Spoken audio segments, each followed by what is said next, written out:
So there were three factors that made sexuality difficult to integrate. One was the sheer danger of pregnancy for women, and then disease, and then the fact, well, the fact associated with that there were no contraceptives.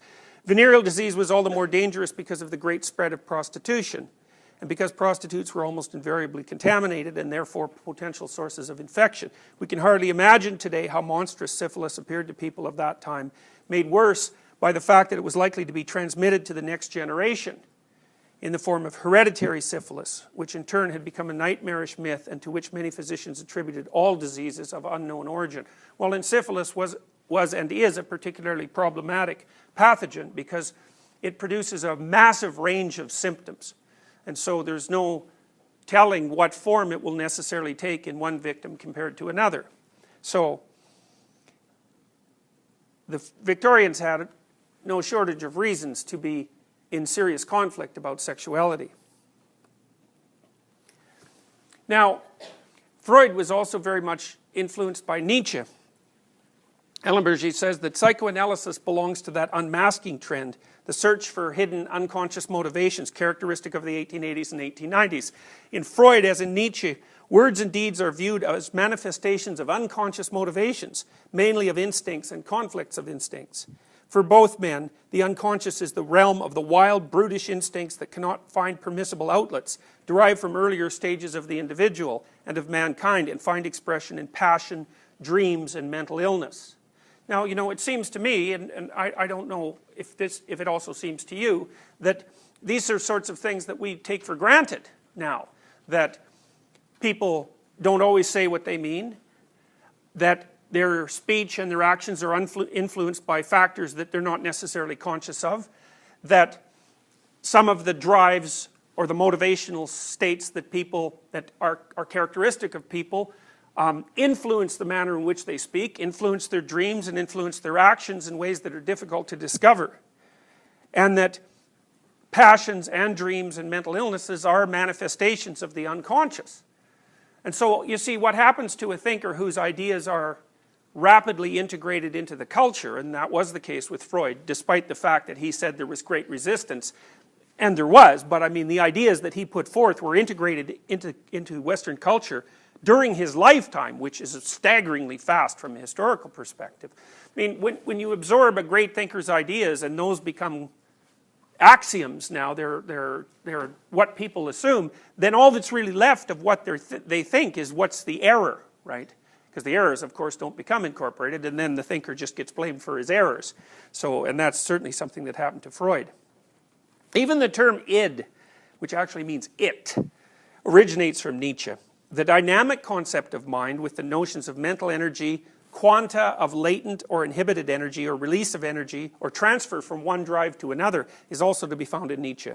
Before Freud, Nietzsche conceived the mind as a system of drives that can collide or be fused into one another. In contrast to Freud, however, Nietzsche did not give prevalence to the sexual drive, whose importance he duly acknowledged, but to aggressive and self-destructive drives. Nietzsche also understood those processes that the Freudians called defense mechanisms, particularly sublimation. So, to sublimate something is to take a form of energy, like sexual energy, let's say, and pour it into something else. Now, the sublimation idea is a very interesting one because for Freud it was more of an individual issue. So he thought of sexual energy, libido, as a kind of, in some sense, a free energy. It was a source of energy that the psyche could use. And because it was, in some sense, a free source of energy, it could be channeled into other activities. And so, you know, one of the obvious examples of that would be paintings of nudes, for example. Or into creativity in general. And Freud actually believed that the reason that people became civilized was because we learned how to sublimate our instinctual energies into forms of activity and thought that were acceptable in the social community.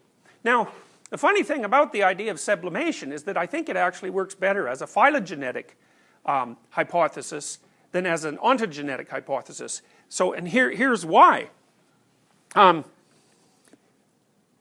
It is certainly the case that one of the reasons that people are creative, especially one of the reasons that men are creative, is because if a man is successfully creative and that makes him successful, the probability that he's going to have a wider choice of mates, or at least the possibility of what he might consider a higher quality mate, goes up immensely.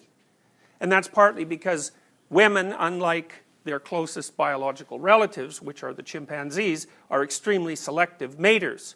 And women tend to mate across and up dominance hierarchies.